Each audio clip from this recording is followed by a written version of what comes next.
Hello, my name is Michael Randolph, and I'm with the Center for Nonprofit and Community Development. I'm here to talk about our most recent workshops and takeaways. That workshop focused on the crisis nonprofits are currently facing.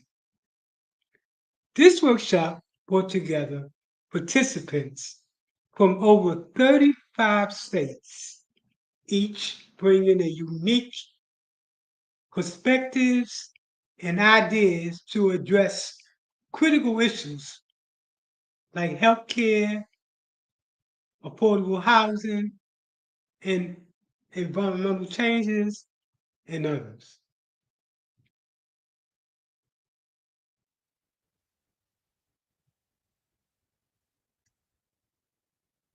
Let's meet some of those that attend the workshop.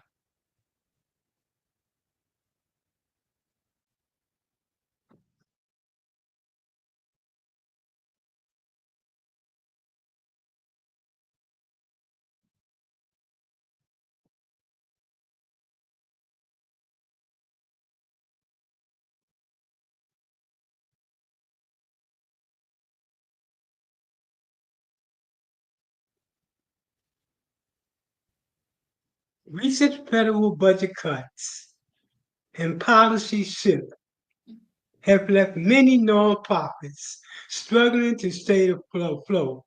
In the first quarter of 2025 alone, nonprofit lost at least 10,000 full-time jobs.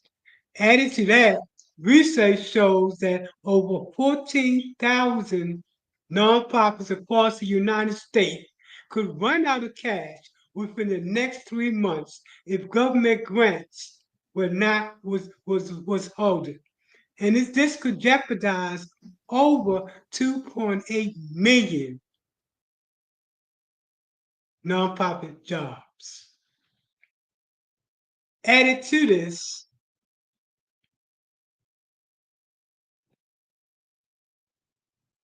the Trump administration government downsizing has resulted in 283,000 federal jobs cut in the first 4 months of 2025 alone. 216,000 plus positions were eliminated in March alone. At no time in recent history have nonprofits across the board faced the crisis that they are facing now. This workshop focused on the crisis and solutions to the crisis. The next part of this discussion is going to be from those nonprofits, takeaways, as well as requests for advice on what's facing them as a nonprofit.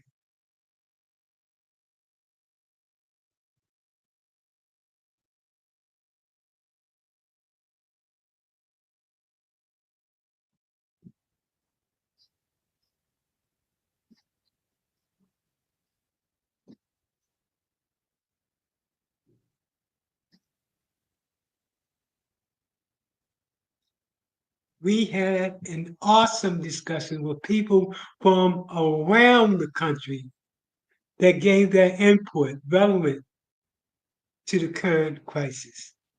Okay, let's go to the next part of this video in which we get an opportunity to hear back from the class in terms of their feedbacks, also in terms of advice that they wanted to get related to that nonprofit. Again, this conversation was across the board, nonprofits understanding the current crisis. Did you learn anything? good evening. Yes, I did. This is Sharonda, founder of Week Hope here in Jacksonville, Florida. And this is very comprehensive. And what I love is that, you know, when it comes to nonprofit, I'm a little over a year old. But I've worked in the nonprofit sector for over 13 years. And so I've kind of seen how other people have done it. But some of the real deep things to consider, especially when you're doing proposals and everything, I didn't consider what you mentioned today. So I really appreciate you taking the time to do that. I did have a question, however, about that with everything that's changing in the administration. What would be ideal, and this can be tabled if it needed to be to get everybody's feedback. What would be ideal for sharing out when you're doing reporting if there has been a drastic change on how things were going in your target populations, for instance? If you were working with the Hispanic community and because of everything that's going on with ICE and everything that's going on in immigration, you've dropped significantly in participation.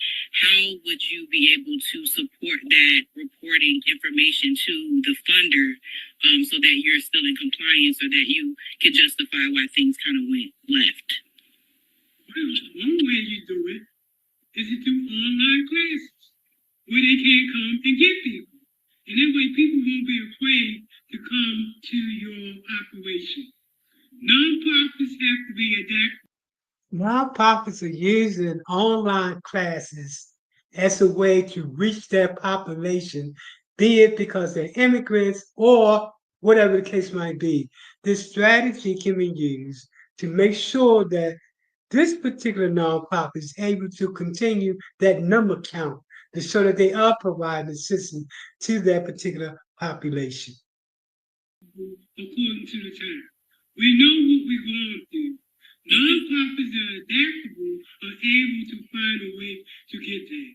Now, let me say another thing, folks, because you do know that the federal government is reducing funds substantially, which means the state and the local.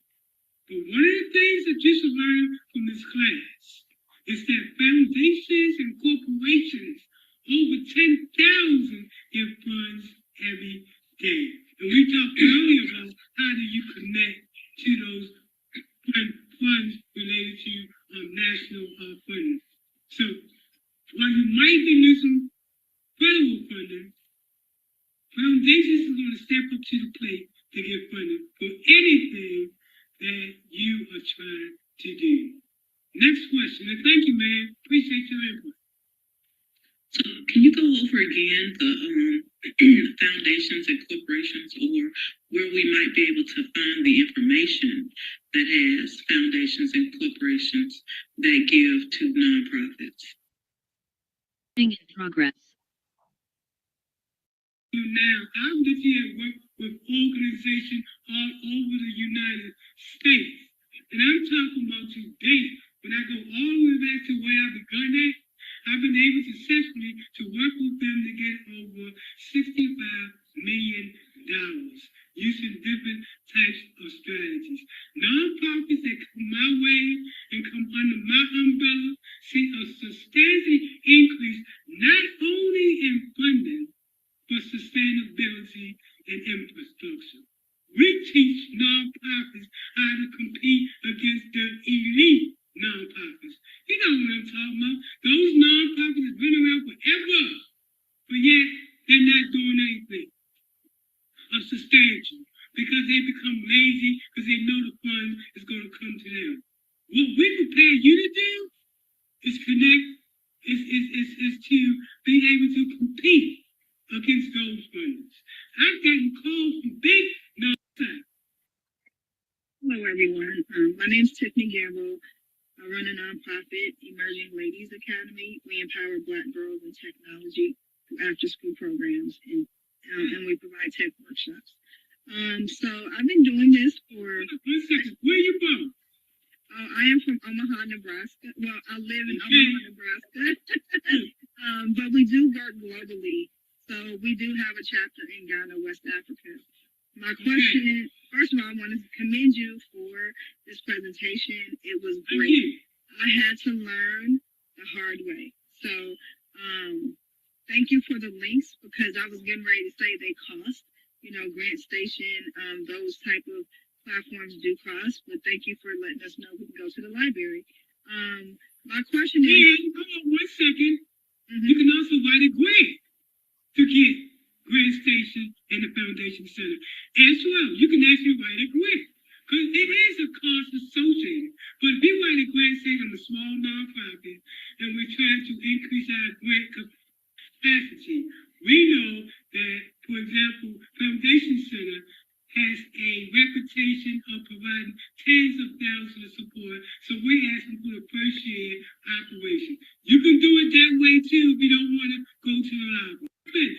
You only have to pay me $125 an hour, and I'm giving you an opportunity to do this for free. Any other questions? Yes, how you doing today? Hello, everyone.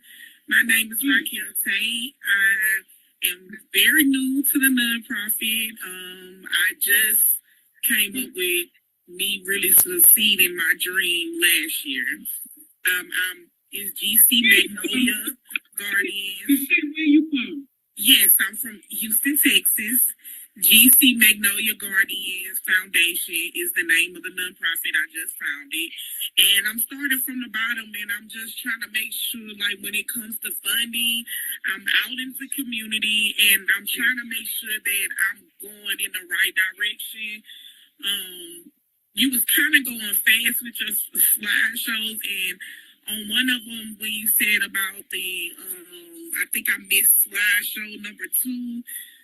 Let me just go back to it. I wanted to make sure, see if you could go back to it, but I really wanted to know, like, how do you feel like I need to go as far as, like, starting off all the way from the bottom? Like, I still have to get my 501c3, and thank you for telling me, like, the things that I really need to start off with, because I am learning it as I'm going, but I just want to make sure that I'm doing it the right way. That's what state you from. We work with nonprofits like this all the time. Nonprofits that are just getting started. We provide them with the paperwork necessary to be successful in getting their nonprofit status. What's unique about us is that the way we do our paperwork focus towards the funder as opposed to simply focusing towards the legality. A lot of lawyers focus towards the legality when they do their paperwork. We focus towards the funder and making sure that we got the language necessary to increase your opportunities of getting your grant.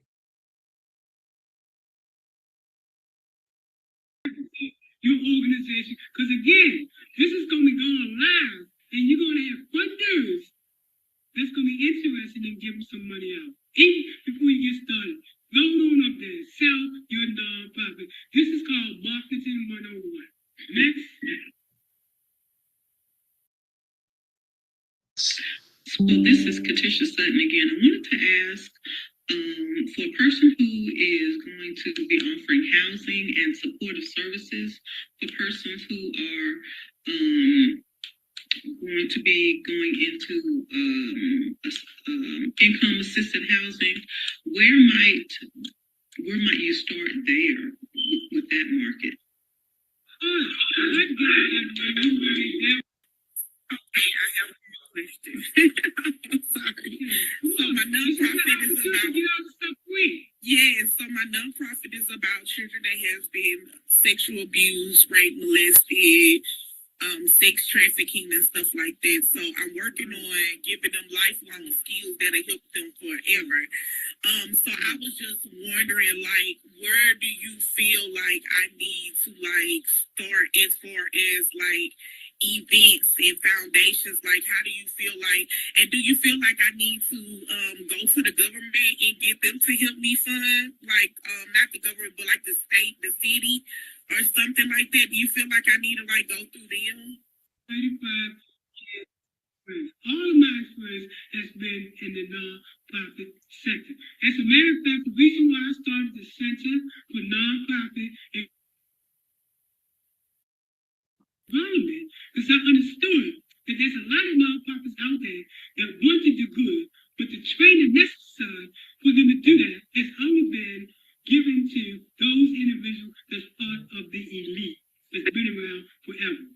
This all changing with this initiative here. Anything else, folks, before we roll up? We'll do this class right here. A lot of them couldn't stay. As you can see, you're the soldiers. They came in and said too much. But I told them, I said, this is going to be an intense workshop. We had over 37, 38 people from 38 different states that attended this workshop.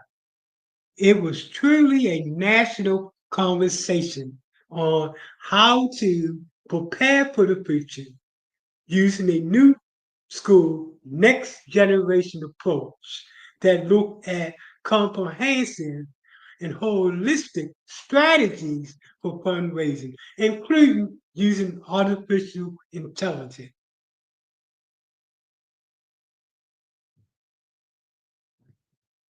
And if you make it to the end, I know you're serious. That being said, I have been up all day. I want to try to, get in there because I got classes that are going to be going on tomorrow and Thursday.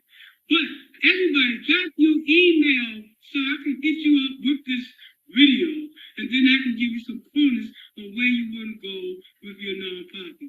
But understand this, you're at the right place.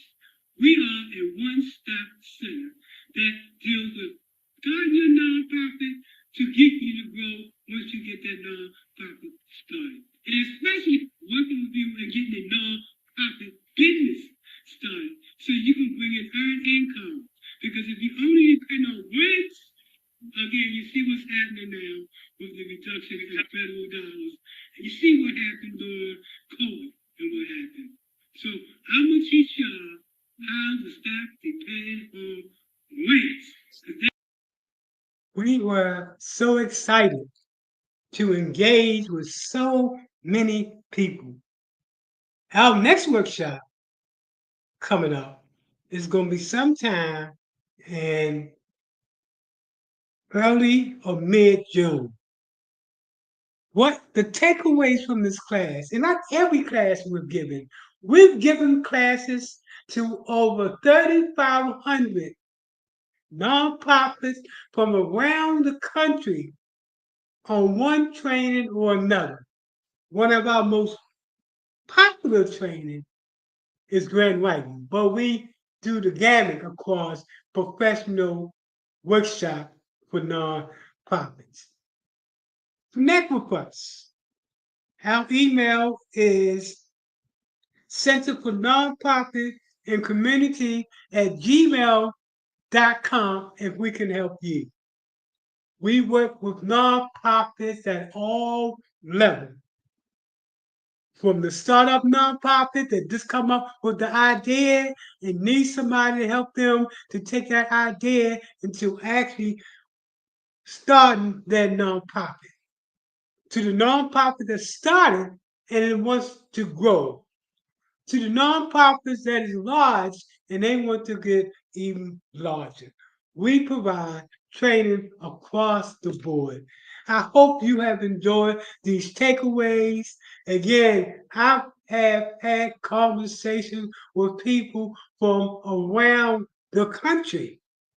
This workshop here, we had 102 people to sign up, and unfortunately, only 37 to 38 was able to get in. The next workshop, we're going to expand on the number of people that can attend class. This was truly, and the people will tell you they're attending this class, as has been the case with all our class. They left away with insight, strategies, and approaches.